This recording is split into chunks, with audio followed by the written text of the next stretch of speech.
মায়েরা খবরদার, পৃথিবীতে সবার কাছে তুমি অপরাধ করো, এমনকি ভগবান বলছে আমার কাছে অপরাধ করো আমি ক্ষমা করে দেব। কিন্তু পৃথিবীতে যদি কেউ বৈষ্ণব চরণে অপরাধ করে সেই পাপীকে ওই চপল গোপালের মতো দুর্দশা হবে। যে সংসারের জন্য হাড় খাটুনি খাটলো, ওই বৈষ্ণব অপরাধে কি হলো? কুষ্ঠ ব্যাধি হলো। আর সেই কুষ্ঠ ব্যাধি হতে নিস্তারিণী স্ত্রী লাথি মেরে ঘর থেকে বের করল। তাহলে মা, এই পৃথিবীতে যেন কেউ এই রকম না হয়, কেউ যেন বৈষ্ণব চরণে অপরাধ করো না। আর আজকে ভগবান পর্যন্ত সেই বৈষ্ণবকে কোন জায়গা দিয়েছে দেখো, খালে বিলি নদী নালারে জলে না, কৃষ্ণ দয়াময় নম। তাহলে খাল বিল নদীর জল নয়, তাহলে কোন জল দিচ্ছে গো? কৃষ্ণ আমার ওই কুকুরের চরণ চাচাই বুকে ধরেছে। ধরে কি করে জানো? আজ চোখের জলে চরণ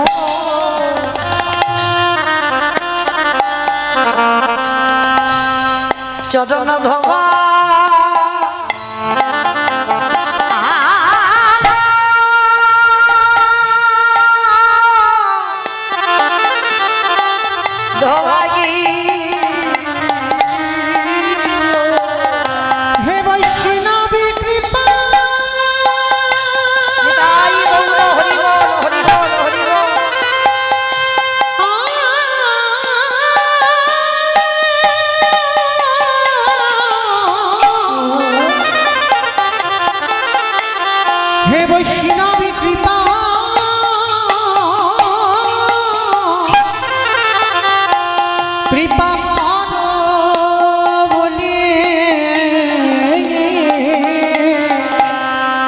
চোখের জলে চড়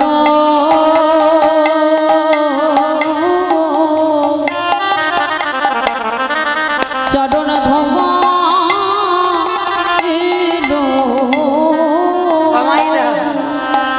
আমার ভগবান ওই একটা জায়গায় দুর্বল গো। কোথায় জানো? প্রকৃত ভক্তির চরণে। এই জগতে ভগবান বলেনি আমায় দামি দামি ফলের ডালা দাও, ভগবান বলেনি আমায় দামি দামি রজনীগন্ধার মালা দাও, ভগবান বলেনি আমায় দামি দামি পোশাকে সাজাও। ভগবান ভক্তের কাছে একটাই বস্তু চেয়েছে, ওরে কলির জ্ঞানন্ধজি এই জগতে 24টা ঘন্টার ভিতর যদি আগে যেন ভক্ত আমার চরণে বসে 5 মিনিটের জন্য, বেশি নয়, একবারে যদি কেউ কৃষ্ণ বলে কাঁদিতে পারে, একবারে যদি বলতে পারে কৃষ্ণ তোমার হলাম বলি, আমারে ভগবানে পৃথিবীর যেখানে থাকুক না কেন সে যে ভক্তের দ্বারে দ্বারে ছুটে যে জনে কদম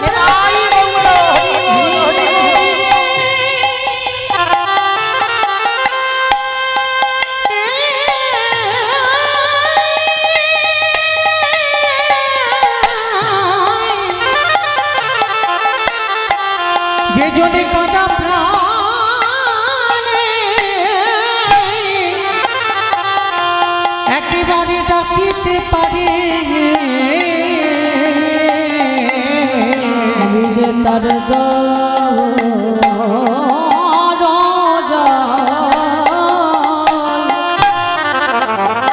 দরজায় ছুটে যাই গো। ভগবানের চোখের জল পড়ছে কুকুরের পায়ে, কিন্তু এরা তো আর অন্যান্য লোকেরা কেউ বুঝতে পারছে না কুকুরটাকে ভগবান জানে আর কুকুরটা জানে। এইবার সেই কুকুরের চরণ যখন ধৌত করলো কৃষ্ণের চোখের জল, কুকুরের রূপী ভোলা না দেখে দে বলল কৃষ্ণ কাঁদে, কৃষ্ণ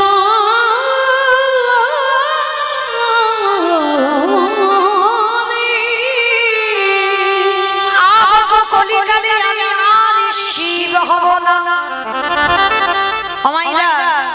প্রশ্নটা যেটা ছিল সেখানে আবার চলে এলাম।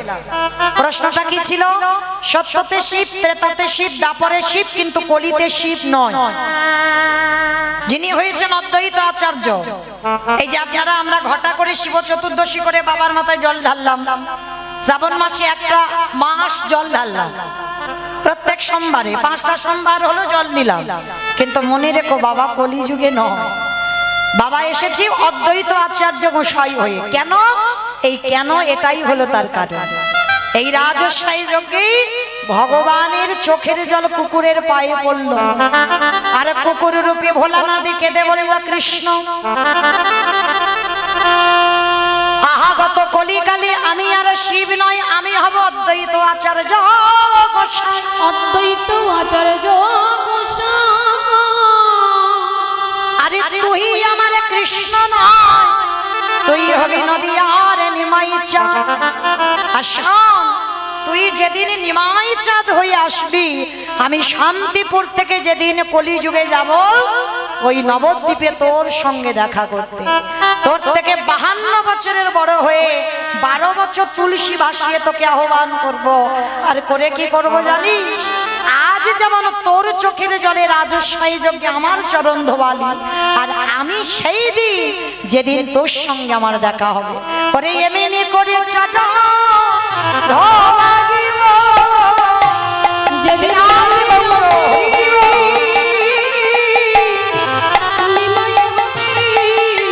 এমনি করে চরণ ধোয়াইব।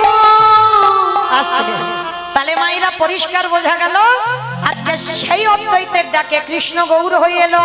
আর এসে কি করছে জানো? কেহ বলি পুরবিতে রাবণ বধিলা, কেহ বলে পুরবিতে। আমা উলু কই? মাঠে মাঠে।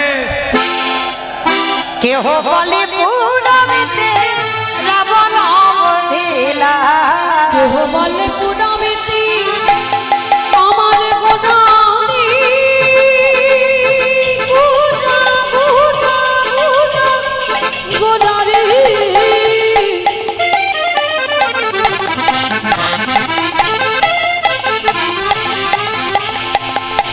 গোনা গোনা গোনা গোনারি। গোনা গোনারি।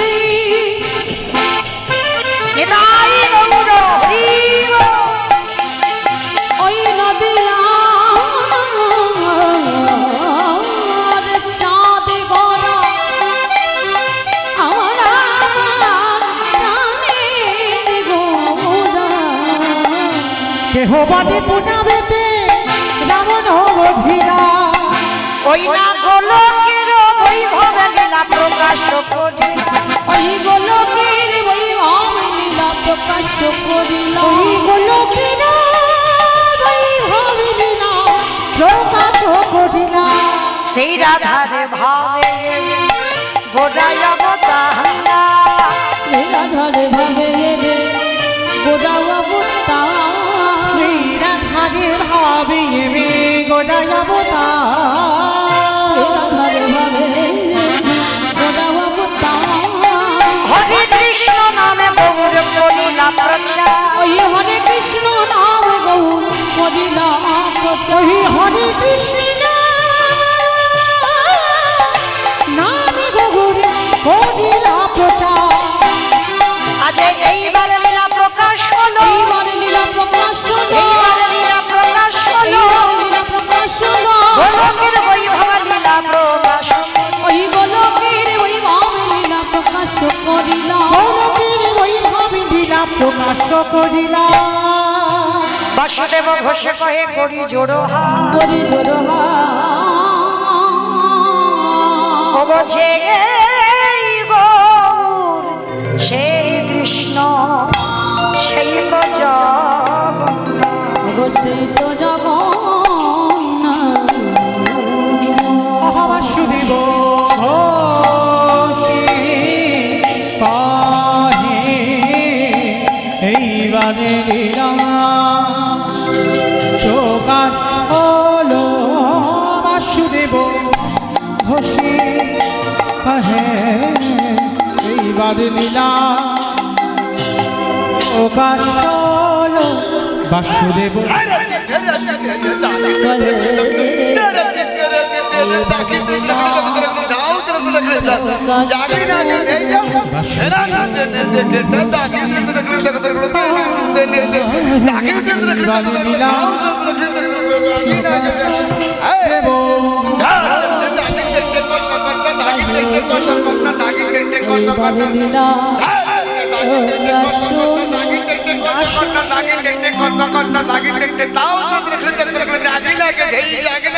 দেব ঘোষে কহে এইবার লীলা প্রকাশ হলো নিতাই গৌর প্রেমানন্দে হরি বল হরি বল হরি বল।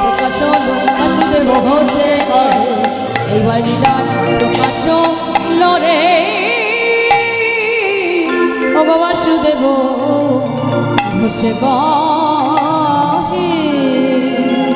জানি তাই এবার আমরা সবাই চলে যাব মধুময় শ্রীধাম বৃন্দাবন ধাম।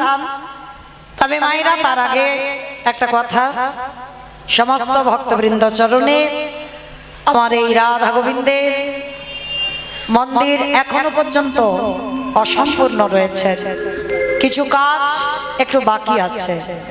তার জন্য আপনাদের মতো ভক্ত চরণে, আমার কমিটি ভাইদের দাদা ভাইদের হয়ে আপনাদের চরণে আমার একটা নিবেদন, কারণ এই যে মন্দির নির্মাণের জন্য কেউ যদি কিছু দান করে, আপনারা জানবেন জগন্নাথ ধাম পুরী ধামে এখন তো বাবা প্রচুর ভিড়, কিন্তু সবাই তো যাচ্ছে বটে, সব ওই পাল্টি খেতেই যাচ্ছে, তাই না? যদি 4টে দিন বাবা পুরীতে থাকে না, একজন ভক্ত ফিরে এলে জিজ্ঞাসা করে দেখো তো, হ্যাঁ রে 4 দিন জগন্নাথ দেখেছিস তো? সেই আসার দিন একটু শেষে জগন্নাথ মন্দির থেকে ঘুরে আসবে, আর তারপরে বাদ বাকি 4টে দিন কিন্তু বাবা সমুদ্রে পাল্টি খেতে ভুলবে না, ওটা খেতেই হবে। কিন্তু জগন্নাথ একদিন অতি কষ্টে দেখবে, এই তো মানুষের ভাবধারা। তো যাই হোক, এই যে মন্দির প্রতিষ্ঠা করেছিলেন কে? ইন্দ্রদম্ন রাজা। ইন্দ্রদম্ন রাজা প্রতিষ্ঠা করেছিল কেন জানো? পূর্ণ সঞ্চয় করবার জন্য। আর পূর্ণ সঞ্চয় যতদিন না হবে ততদিন ইন্দ্রদম্ন রাজা নিঃসন্তানই থাকবে, কোনো বাবাল সম্পদই পাবে না। তাহলে পৃথিবীতে সব থেকে বেশি পূর্ণ সঞ্চয় যদি হয়, সেটা বাবা মন্দির বা দেবালয় প্রতিষ্ঠা করতে হবে। আর এই মন্দির প্রতিষ্ঠার কর্মে যারা আগে আসে, তাদের শুধু এ জন্মে তারা উদ্ধার হবে না, তাদের 21 কুলও উদ্ধার হয়ে যাবে। যারা নরক যন্ত্রণা পাচ্ছে, যারা উদ্ধার হতে পারছে না, তারাও পর্যন্ত উদ্ধার হয়ে যাবে যদি কেউ আমার এই রাধা মাধবের মন্দির কর্মে কিছু দান করে। তো এত ভক্তমণ্ডলী আছেন, সমস্ত ভক্তিমতী মায়ের দাদা ভাই বাবা ঠাকুর যারা আছেন, ভাইরা সবার চরণে আমার একটা প্রার্থনা, আমি চাই যাতে আমার এই মন্দিরটা সম্পূর্ণ হয়ে যায়, পরের বছর যেন মন্দির কমপ্লিট হয়ে আমার রাধা মাধব সেইখানে প্রতিষ্ঠিত পায়। তো তার জন্য আমার এই দাদা ভাই ভাইরা আপনাদের কাছে ভিক্ষার ঝোলা নিয়ে যাচ্ছে। একটা কথা মনে রেখো মা, এরা যে ভিখারি হয়েছে, এরা নিজে পেটে খাবার জন্য নয়, নিজেরা আত্মসাৎ করবে বলে ভিখারি হয়নি। বলেন তো কিসের অভাব? কিছু তো অভাব নাই, তাহলে ভিক্ষা করবে কেন? ভিক্ষা করছে শুধুমাত্র ভগবানের জন্য। তাই আপনাদের কাছে আমার একটা প্রার্থনা, আমার এই ভাইরা দাদা ভাইরা যাচ্ছেন আপনাদের কাছে, যার যেমন সামর্থ্য, যার যেমন ক্ষমতা আছে, আপনারা একটু বেশি বেশি কিছু দেবেন, যাতে আপনাদের দান নিয়ে যেন এই হরিবাসরটা দীর্ঘস্থায়ী হয়, আর আমার মন্দিরে যেন রাধা মাধব প্রতিষ্ঠিত পায়। নিতাই গৌর প্রেমানন্দে হরি বল। আর একটা কথা, যদি কেউ একটু বেশি কিছু পারে, মানে 500,000, যদি 500,000 কেউ দেন, আমার কাছে আসবেন, আমি তার নাম অবশ্যই ঘোষণা করব। কেন? মনে রেখো, এই যে ভাইরা ইউটিউব করছে, শুধু এই ইউটিউব কীর্তন শুধু তো আমার এই পশ্চিমবঙ্গে চলছে না, একেবারে বাবা ভারতের বাইরে বাংলাদেশে চলছে, কোচবিহার জলপাইগুড়ি সব জেলায় চলছে। তাহলে যারা এই ক্যামেরা করছে বাবা, এদের সঙ্গে সঙ্গে যারা একটু বেশি কিছু দেবে, মানে 500,000 কেউ যদি মন্দির নির্মাণের জন্য দেন, অন্তত আমার কাছে এসে দেন, অবশ্যই তার নাম আজকের এই রাধা অষ্টমী তিথিতে আমার রাধারানীর চরণে আমি তার নামটা অবশ্যই করে সম্প্রদান করে দেব। অবশ্যই আমার রাধারানী যেন তাকে কৃপা করে। আমি চাইব এতজন ভক্তের মধ্যে কেউ অন্তত আগে আসুক, অন্তত 500,000 টাকা আমার এই মন্দির নির্মাণের জন্য দেবার জন্য। হরি বল। এতজন ভক্ত আছে মায়েরা, কেউ নেই একজন যে আমার রাধারানীর কে ভালোবেসে আমার রাধারানীর মন্দিরের জন্য কেউ অন্তত 500 টাকা দেবে? কেউ নেই, একজনও নেই। আমার দাদা ভাইরা দূরে দূরে যারা আছেন, আচ্ছা ঠিক আছে, আমি এখনো আছি 9:30 পর্যন্ত, মানে একটু ভাবতে দিতে হবে তো দেবো কি দেবো না, বার হবে কি হবে না, এটা একটু ভাবতে হবে। ঠিক আছে, আমি ভাবছি, সময় দিলাম 9:30 পর্যন্ত। 9:30-র ভিতরে যদি কেউ আমার রাধারানীকে ভালোবাসে, দিয়েছে মাতাজি দিয়েছে, কি নাম? বেশ, যাই হোক, পলাশ, যিনি প্রসাদ তৈরি করেছেন অরুণ পাল মহাশয়, তিনি 500 টাকা আমার রাধারানীর মন্দির নির্মাণের জন্য দিয়েছেন আজকে রাধা অষ্টমী তিথিতে। আর এক মা, কি নাম বললো জানো? পলাশ। যাই হোক, পলাশ দিয়েছে 500 টাকা আমার রাধারানীর আজ এই রাধা অষ্টমী তিথিতে রাধারানীকে ভালোবেসে তার মন্দির যাতে প্রতিষ্ঠিত হয় তার জন্য 500 টাকা দিয়েছেন আমার রাধারানী, যেন তাই সেই ভক্তের মনোবাসনা পূর্ণ করে দেন। নিতাই গৌর প্রেমানন্দে। মাইরা, আমার রাধারানীর কত কৃপাময়ী দেখো, আমি একটা 500 চেয়েছি, দুটো 500 এসেছে। হরি বল। আর কেউ নেই অন্তত 1000 টাকা দেওয়ার মতো? এইটা হলে আর বলবো না, মা কালীর দিব্যি বলছি, সত্যি বলছি, আর 1000 টাকা এলে আমি একবারও বলবো না। এগো, এদিকে তো অনেক বড় বড় ব্যবসায়ী আছে, আমি জানি, তাহলে কারোর পকেট থেকে আমার মন্দিরের জন্য একটু বার হবে না? হ্যাঁ কি গো, এটা তো কাউকে দিচ্ছ না যে সে পেটে খাবে, কারণ মন্দিরের জন্য দিচ্ছ। এটা ভব পারে গিয়ে ওই 500 টাকার বদলে বাবা তোমার 5 লাখ টাকা কোনো না কোনো দিন আমার রাধারানী রিটার্ন দেবে। তো যাই হোক, যদি কেউ পারেন 9:30 পর্যন্ত রইলাম 1000 টাকার জন্য, কেমন? আমি 9:30 পর্যন্ত দাঁড়াবো, কিন্তু কেউ একজন আসবে আমার রাধারানীকে ভালোবেসে 1000 টাকা দেওয়ার জন্য। কারণ আমার এখন তো আমার মায়েদের কাছে টাকা থাকে। কি গো, তোমরা কেউ উঠবে না? হ্যাঁ, এসো এসো এসো এসো, অবশ্যই।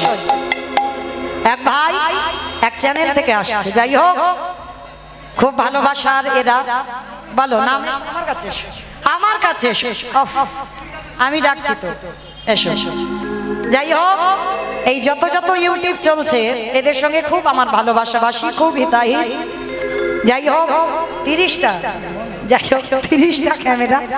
তো যাই হোক, এরাও যায় বহু জায়গায়, তো আমিও প্রত্যেকের কাছে একটু চাইবো, অন্তত আমার কাছে এসে না দাও, আমার কমিটি দাদা ভাইদের কিছু না কিছু অন্তত দিয়ে যেও, কারণ তোমরা তো আমাদের কীর্তনগুলো ছেড়ে কিছু না কিছু পাবে।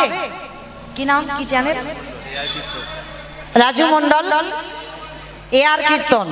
যাই হোক, এআর কীর্তন থেকে ভাই এসেছে আমার রাধারানীর রাধা অষ্টমী তিথিতে আমার রাধারানীর মনোবাসনা পূর্ণ করবার জন্য 1000 টাকা মন্দির নির্মাণের জন্য দিয়েছেন। প্রেম সে বলো নিতাই গৌর প্রেমানন্দে। যাই হোক, আরো চ্যানেল যেন বড় হয়, আমার রাধারানীর যদি কৃপা হয় অবশ্যই হবে। তো যাই হোক, আরো যারা আছো প্রত্যেক চ্যানেলকে বলছি, তোমরা আমার এই দাদা ভাইদের মন্দির নির্মাণের জন্য কিছু অবশ্যই করে দিয়ে যাবেন। কেউ কিন্তু খালি হাতে কে চলে যাবে না এখান থেকে, প্রত্যেককে হাত জোড়ো করে আমার নিবেদন। কারণ আমার এই কীর্তন ছেড়ে বা আরো যেসব কীর্তনিয়ারা আছে প্রত্যেকের কীর্তন ছেড়ে কিছু না কিছু ওরা রোজগার করবে, তার জন্য সেই ভালোবাসার জন্য বলছি ওদেরকে কিছু দিয়ে যাবে, কেমন? নিতাই গৌর প্রেমানন্দে। হরি বল। মাইরা, তাহলে 500 চাইলাম হয়ে গেল, 1000 চাইলাম হয়ে গেল, আর 1500 হবে না? আর বলবো না, এইবার আমার মেরে তাড়া করবে। যাই হোক, যদি কেউ পারে আমার কাছে আসবে, কেমন? প্রেম সে বলো নিতাই গৌর প্রেমানন্দে। তো মাইরা আজকে আমরা যাব বৃন্দাবন, তো তার আগে সবাই মিলে বলেন তো গৌর সুন্দরী কি, ধ্বনিটা হলো কি? এটাও জয়। আমি বললাম ধ্বনিটা হলো কি, এটা নাকি জয়। এইটা জয় নয়, মানে ধ্বনিটা হলো না, একটু প্রেম সে দিতে হবে। আর এত জুড়ে দাও, কত দূর যাবে? এদিকে গোবরডাঙ্গা, ওপারে হচ্ছে চলে যাবে কয়ালের মোড়। আমার গোবরডাঙ্গা যাবে, গোবরডাঙ্গা, হ্যাঁ। খিচুড়ি স্কুলে যাই না, আমার যা বললো তাই শুনলাম। আমি তো রাস্তাঘাট চিনে আসিনি, ও ড্রাইভিং করে এসেছে, ও ভালো জানে। খিচুড়ি স্কুলে গিয়ে পড়েছে তো ওই জন্য। তো যাই হোক, তোমাইরা তাহলে আজকে চলো, আজকে সবাই আমরা যাব বৃন্দাবন, আর একটা ভজন গাইতে গাইতে যাওয়া হোক, কেমন? একটা ভজন হবে তো, হবে? চলো উড়িয়া। বেশ, এখন বাবা জগন্নাথ ধামে বহু ভক্তরা, আমার প্রভুজি বললেন একটু উড়িয়া ভজন শুনবে, কেমন? চলো আজকে আমরা একটা উড়িয়া ভজন হোক, কেমন? যেহেতু জগন্নাথ ধামে এখন অনেক ভক্তরা আছে, আর এই সময় একটু ভিড় হয়। চলো কৃষ্ণ কানাইয়া রাম রামাইয়া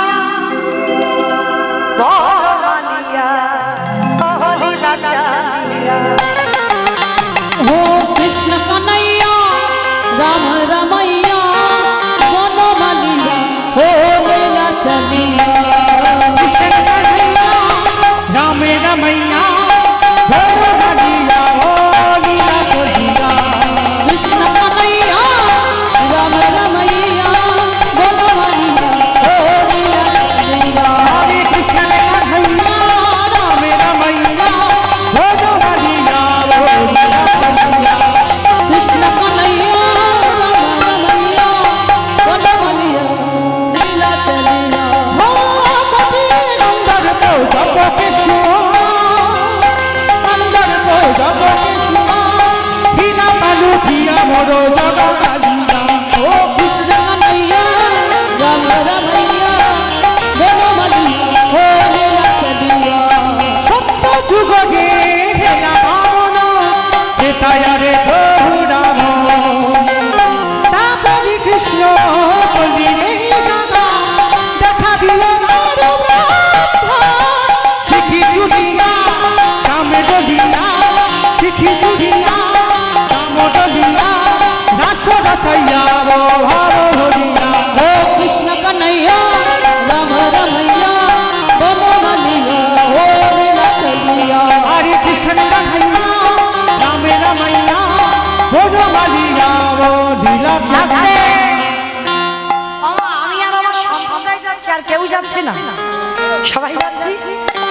একবার দেখি, কান মুলে বলছি, মাতালি দিবি বলবো না। সবাই হাত দুটো ধরে একবার। যারা বাইরে একটু দূরে আছো সবার চরণ ধরে নিবেদন, যারা চেয়ারে বসেছো সবাই একসঙ্গে দুটো পারে করতালি দিয়ে বলবো, কেমন? আরে কাহালিয়া রে, আরে কাহালিয়া। ओ आरे कालिया रे आरे कालिया। हो आगे गालिया रे, आगे गालिया, गालिया नानू बजाइया बीनू, बसी चुकलम कमूल रे, रमला धारो तिरे सुंदर, मन बजाइया बासी रे, गालिया नानू बजाइया बीनू, बसी चुकलम कमूल रे, रमला धारो तिरे सुंदर, मन बजाइया बासी रे, आरे गालिया बहुर, आरे गालिया। ओ आरे कालिया आरे कालिया। हरे कृष्ण कन्हैया राम रमैया बनमालिया हो लीला चलिया। ओ कृष्ण कन्हैया राम रमैया बनमालिया हो लीला चलिया। প্রেম সে বলো জয় জগন্নাথ ধাম কি, জয় বলো দেবী কি, জয় সুভদ্রা মাতা কি, জয় নীলাচল দাসী কি আমায়রা চলো এবার আমরা যাই আজকের বিষয়। তো আজকের আমরা আলোচনা করব ষড় গোস্বামীর কথা অনেকে শুনেছি, যে গোস্বামীদের পথ অবলম্বন আমরা করি। শিরব সনাতন ভট্ট রঘুনাথ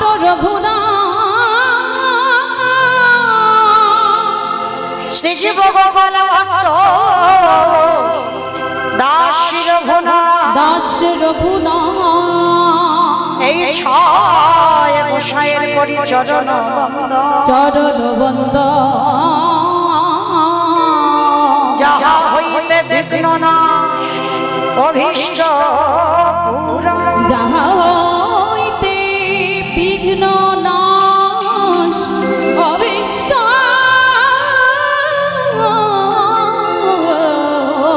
পুরা।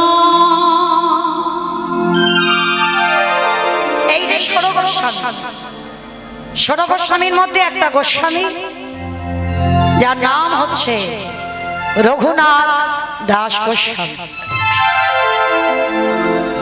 আজকে আমরা এই রঘুনাথ দাস গোস্বামীর বৈরাগ্য, এই রঘুনাথের বৈরাগ্য আমরা আজকে আস্বাদন করব। আমায়রা ভজন কি করে করতে হয়, ভগবানকে কি করে ভালোবাসতে হয়, সংসারে থেকেও বৈরাগ্য পালন করা যায়। আর মনে রেখো মা, যতদিন না তোমার হৃদয়ে বৈরাগ্য ভাব আসছে ততদিন তুমি গৌর গোবিন্দ কৃপা পাবে না। এই বৈরাগ্য মানে কি মা, আসতে কথা নয়, এবার একটু আমি বলি, একটু শুনবেন। বৈরাগ্য মানে বাবা সবকিছু ত্যাগ করে সন্ন্যাসী হয়ে চলে যাওয়া নয়, এটাকে বৈরাগ্য বলছে না, কারণ কলিযুগে সন্ন্যাস নিষিদ্ধ। তাহলে কিরকম বৈরাগ্য হতে হবে? বিষয়ে অনাসক্তি, মানে বিষয়ের প্রতি অনাসক্তি, মানে আসক্তি থাকবে না। কোন বিষয়? এই জায়গা জমি টাকা পয়সা সম্পত্তি, তোমার তিনতলা বাড়ি, এই বিষয়ের কথা বলছে না। এই কীর্তন বিষয়টা না খুব কঠিন বিষয়, সোজাভাবে নিলে হয় না, মনে রাখতে হবে তলিয়ে ভাবার নাম হচ্ছে তত্ত্ব। আর কীর্তন শুনতে যারা বসেছেন, যতক্ষণ না বাবা ভিতরে যাচ্ছেন কীর্তন শুনে সুখ পাবেন। এই যে বলছে বিষয় অনাসক্তি, মানে বিষয়ের প্রতি আসক্তি থাকবে না। আর সচরাচর আমরা সংসারী ভক্তরা কি বুঝবো? বিষয়ের প্রতি অনাসক্তি মানে বিষয়টা কি? টাকা পয়সা ধন সম্পদ, এটাই তো বিষয় বলে। মহাজনেরা বলছে না, ও বিষয়ের কথা বলছে না। তাহলে কোন বিষয়? চোখের বিষয়, জিহ্বার বিষয়, কানের বিষয়, দেহের বিষয়, মনের বিষয়, এই বিষয়ের কথা বলছে। ভক্তি জগতে যারা নামবে, সবার প্রথমে একটা কথা বলি দিমা, তাদের লালসা চলে যায়। লালসা মানে ভজন পথে যারা নেমেছে মা, লালসা চলে যাবে। যে রবিবার এলে সেই মাছ মাংস করে খেতে হবে, এটা তাদের থাকে না। যারা ভজন পথে নেমেছেন, কোন রকমে বাবা একটু আলু সিদ্ধ অন্ন হলেই হয়ে যাবে। গরিব মানুষ তো একটু অন্নগত প্রাণ, ওটা দিতেই হবে। মানে কোন রকমের দিন চলার মতো একটু আলু সিদ্ধ অন্ন হলে হয়ে যাবে। কোন বিষয়ের প্রতি যে আমি এটা খাবো, ওটা রান্না করব, সেটা রান্না করব, এইটা থাকবে না। হ্যাঁ করবে, তুমি যেন ভগবানের জন্য লালসাটা থাকবে। মানে আমি খাবো এই লালসাটা যেন না হয়, ওটা ভগবান পাবে। যেমন আজকে রাধা অষ্টমী তিথিতে অনেক ভক্তরা অনেক অনেক কিছু করে দিয়েছে। কি গো, রাধারানীর বার্থডের কেকটা করেছে তো? করেছে? কতজন করেছে? একবার হাতটা তোলো। করেনি? ছেলের করবে, ছেলের। ছেলে, ছেলে মেয়ের যদি বার্থডে হতো, বড় একটা কেক এনে মোমবাতি জেলে বেলুন টেলুন ফাটিয়ে কত কি ধুমধাম হতো, তাই না? ও তো কথা বলতে পারে না, ও তো কিছু বলে না যে আমার বার্থডে সেলিব্রেশন করো, বলতে পারে? বলে না। কিন্তু ও যে দেখতে পায় যে কোন ভক্ত আমার জন্য কতটা ভাবে। তুমি যদি করতে নাও পারো, অনেক অনেক মায়েরা তো পারে না, কিন্তু তোমার হৃদয়টা কি কেঁদেছে রাধারানীর জন্য? রাধে, আমি তো পারি না তোমার কেক বানাতে, আমি কি করে করব বলো? তুমি ওই চোখের জলটুকু দিয়ে যদি এইটা বলে নিবেদন করো, তাতেও আমার রাধারানী গ্রহণ করে। আমার রাধারানী সব থেকে বড় করুণাময়ী,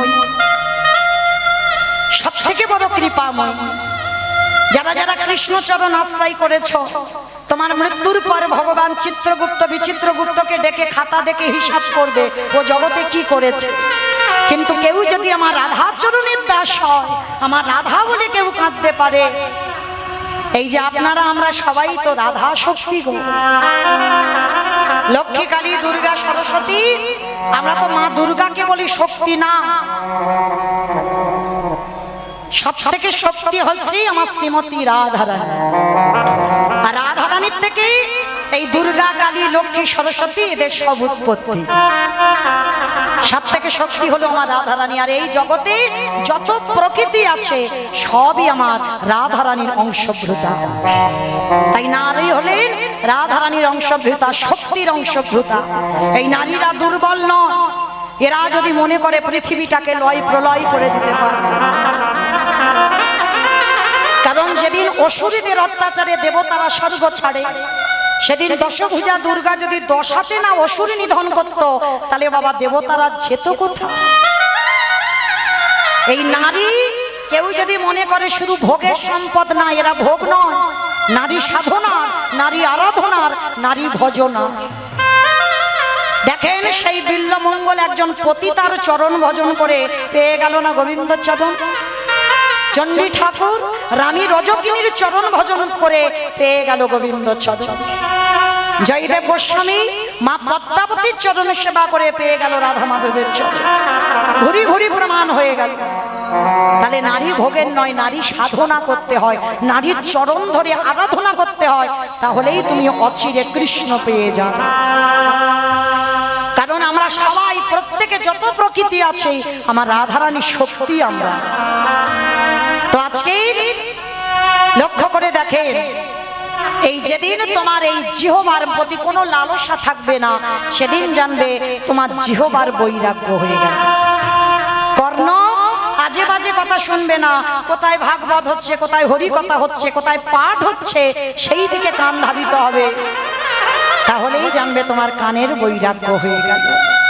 যেদিন চোখ শুধু গোবিন্দ চরণ, সাধুগুরু বৈষ্ণব ছাড়া আর কিছু দেখবে না, ভক্ত চরণ ছাড়া আর কিছু দেখবে না, সেদিন জানবে তোমার চোখের বৈরাগ্য হয়ে গেল। যেদিন তোমাকে কে নারী পরশ করলো না, পুরুষ পরশ করলো, তুমি তোমার মধ্যে কোনো অনুভূতি হবে না, সেদিন জানবে তোমার দেহের বৈরাগ্য হয়ে গেল। আর যেদিন তোমার মন সব চিন্তা থেকে দূরীভূত, সব শুধু একটাই চিন্তা, আমি কি তারে পাবো না, যেটা আজকে রঘুনাথের এসেছে জন্ম থেকে, তার একটাই কথা, আমি কি তারে পাবো না। এই যে রঘুনাথ এর এসেছিল বাবা ছোটবেলা থেকে। আর যেদিন এই আজকের দিনটার চিন্তা আজকের করো, কালকের কি খাবো, কালকের কি হবে, ওই চিন্তা করবে না। ওই চিন্তা নিলে তোমার জীবনে বৈরাগ্য ভাব আসবে। আজকের চিন্তা তুমি আজকের করবে, তাহলে দেখবে বাবা তোমার মনেরও বৈরাগ্য হয়ে গেল। তাহলে এইভাবে যদি চলতে পারো, তোমার সংসারে থেকে তোমার অনাসক্তি আসবে, আর তাহলেই তোমার অচিরে কৃষ্ণ প্রাপ্তি হয়ে যাবে। তো এই যে রঘুনাথ, এই রঘুনাথের চরিত্র আজকের আমরা শ্রবণ করব।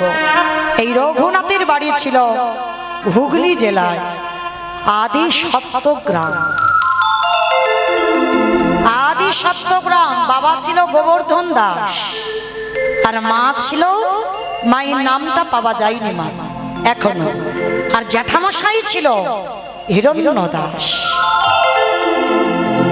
এদের দুই ভাই, এই গোবর্ধন আর হিরণ্য, এদের দুই ভাইয়ের এমনই চরিত্র ছিল, যেমন রামের কথা বললে যেমন লক্ষণের কথা আপনি থেকে এসে যায়, ঠিক সেই রকম গোবর্ধনের কথা বললে হিরণ্যের কথা এসে যায়, আর হিরণ্যের কথা বললে গোবর্ধনের কথা এসে যায়। মানে দুই ভাই এদের জুটিটা এমনই ছিল মা, কোনো জায়গা জমি মাপামাপি নয়, মারামারি নয়, লাঠালাঠি নয়, কাটাকাটি নয় আমাদের মতো। মানে যেখানে যা কিছু করত দুই ভাই। কিন্তু জানো মা, এদের অতুল সম্পত্তি ছিল, কিন্তু এদের জীবনে একটাই কষ্ট ছিল। কি কষ্ট বলো তো? পৃথিবীতে যদি মা কোনো নারী সব সুখ থাকে, সোনা দানা টাকা পয়সার কিছু অভাব নাই, কিন্তু বাবা যদি তোমার মা বলা সন্তান এই বংশে না থাকে, মা মৃত্যুর আগের দিন পর্যন্ত কাঁদে। তো গোবর্ধন দাস আর হিরণ্য দাস দুই ভাই মনে মনে চিন্তা করলো যে আমার এত সম্পত্তি দেখভাল করবে কে? আমার বংশে তো কারোর দরকার। তার জন্য এক জায়গায় গিয়ে মানত করেছিল। ও মায়েরা, আপনাদের আমি বলে যাই, সন্তান যদি চাও কোথাও নয় এক জায়গায় চলে যাবে। আমার বিশ্বাস, যদি তোমার কর্ম ভালো হয়, যদি তোমার ভজনটা ঠিক থাকে, যদি তুমি আমার রাধারানীকে মন প্রাণ দিয়ে ভালোবাসো, তাহলে অবশ্যই তোমার সংসারে একটা কৃষ্ণ বলা সন্তান আসবে। তবে যেতে হবে তার কাছে। কোথায়? যেটা হলো উত্তরপ্রদেশ, রাধা কুণ্ডের তীর। অনেক ডাক্তার বৈদ্য কবিরাজ করে বেড়াচ্ছ, কিন্তু একটা সন্তান পাচ্ছ না। আমি গ্যারান্টি দিয়ে বলছি, আমার রাধারানীর চরণের দাস চলে যাবে রাধা কুণ্ডে। তবে যে কোনো মাসে নয়, নিয়ম সেবার মাস, দামোদর ব্রতের মাস। এই দামোদর ব্রতের মাসে রাধা কুণ্ডের তীরে গিয়ে রাত্রিবেলা রাধা কুণ্ডেতে স্নান করে নিজে আঁচলটা পেতে আমার রাধারানীর কাছে ভিক্ষা চাই। রাধা, তুমি যদি করুণাময়ী হও, তুমি যদি কৃপাময়ী হও, রাধে, আমার বংশে তোমার সেবার জন্য, তোমার চরণের দাসী হওয়ার জন্য আমার বংশে একটা কৃষ্ণবলা পাখি দিও। যদি নয়ন জলে তার চরণ ভাসিয়ে বলতে পারো না, আমার বিশ্বাস তোমার কৃপা হবেই হবে। যারা সব তীর্থে যেতে পারো না, একবার রাধা কুণ্ডে স্নান করবে। কারণ আমাদের দ্বারা বাবা একটু অর্থেরও তো দরকার সব তীর্থে স্নান করতে গেলে। পৃথিবীতে তো কম তীর্থ নেই, অত অত তীর্থে যাওয়ার অনেকের সময় নেই, অনেকের কর্মজীবী আমরা পারি না, অনেকে অর্থের অভাবে পারি না। কিন্তু একটা জায়গায় গিয়ে যদি স্নান করো, সব তীর্থ ওই একটা জায়গায় পাওয়া যায়, যেটা রাধা কুণ্ডের তীর। বাবা এসব অনেক কাহিনী আছে, এ কাহিনী বলতে গেলে শেষ হবে না। আমার 9:30 পর্যন্ত আয়ু আছে। যাই হোক, আজকে সেই রাধা কুণ্ডে মানত করে এলো। আর যেই না মানত করে এসেছে, আমার রাধারানী এত কৃপাময়ী। হিরণ্য দাসের ঔরসে নয়, গোবর্ধন দাসের ঔরসে জন্ম নিয়েছিল ওই আদি সপ্তগ্রামে এক রাধারানীর সেবিকা, যার নাম হচ্ছে রঘুনাথ দাস। তবে মায়েরা একটা কথা মনে রেখো, ভজন করলে হবে না, ভজনটা যেন তোমার গোপী ভাবে হয়। রাধারানীর চরণের দাস হতে গেলে তোমাকে পুরুষ ভাব রাখলে হবে না। কি গো মায়েরা, এখানে আপনারা দেখতে পাচ্ছেন এই যে ভাইরা, এরা পুরুষ? ভুল কথা, এরা কেউ পুরুষ নয়, সবাই আমরা প্রকৃতি, সবাই নারী। পুরুষ তো একজন, যিনি হলেন অনাদিরাদি গোবিন্দ। এই প্রশ্নটা মীরাবাই সনাতন গোস্বামীকে বলেছিল। যখন মীরাবাই সনাতন গোস্বামীর সঙ্গে দেখা করতে গিয়েছিল না, সনাতন গোস্বামী বলেছিল আমি নারী বদন দেখি না। তখন মীরা প্রশ্ন করেছিল, কে পুরুষ? পুরুষ তো আমার একজন, তিনি হলেন আমার বৃন্দাবন চাঁদ, যিনি হলেন আমার ব্রজেন্দ্র নন্দন কৃষ্ণ। আর যারা আছে সবাই আমরা প্রকৃতি। তাহলে কিসের পুরুষত্বের বড়াই করো? সেই মীরাবাইয়ের কথা শুনে আমার সনাতন গোস্বামীর চৈতন্য ফিরে গেল একটা নারীর কথা। তাহলে আজকে এই সেবা করতে গেলে গোপী ভাব রাখতে হবে। যখন পূজায় বসবে, যেসব দাদা ভাইরা পূজা করো, যখন পূজায় বসবে তখন পূজায় বসে তোমার নিজে যে আমি পুরুষ এইটা ভুলে যেতে হবে। আমি নারী, আমি আমার রাধারানীর চরণের দাস, আমি রাধারানীর চরণের সেবিকা হতে চাই।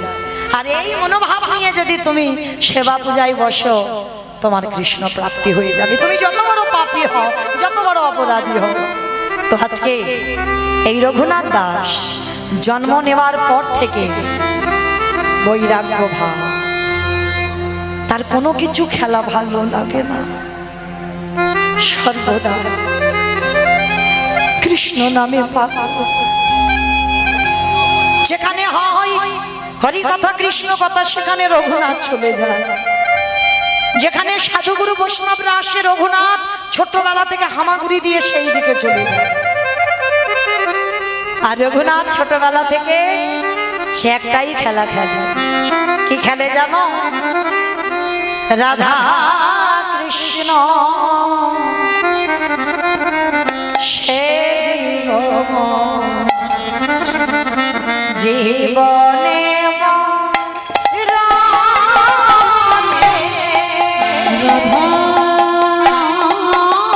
কৃষ্ণ সেবিব জীবনে মরণে। যে স্নানে লীলা করে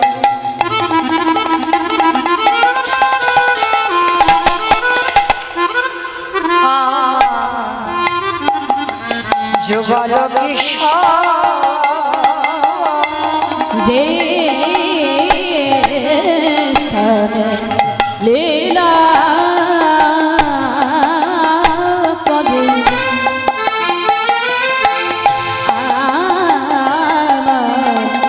যুগল কিশোর আজ সখীর গেলি হইয়া আমি সখীর সঙ্গিনী হইয়া আজ রাহে রাধা কৃষ্ণ সেবিব জীবনে মরণে। রাধা কৃষ্ণ সেবিব জীবনে মরণে। আজ বৃন্দাবনে নিত্য নিত্য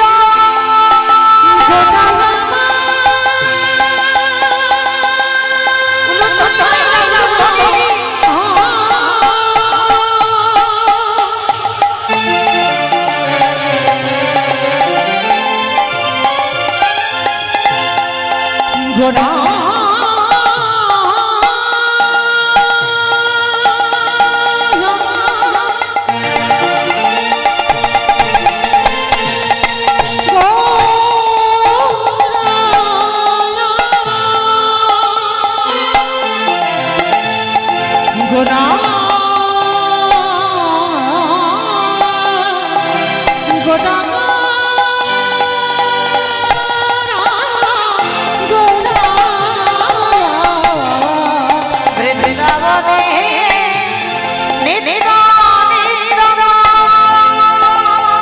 আহা যুগল বিনা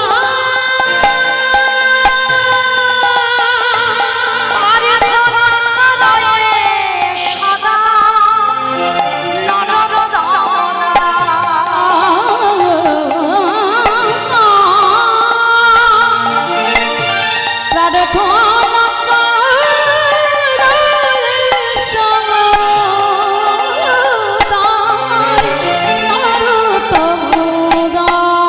আমি ওই চরণে শরণে নিলাম নানা আমায় চরণে ছাড়া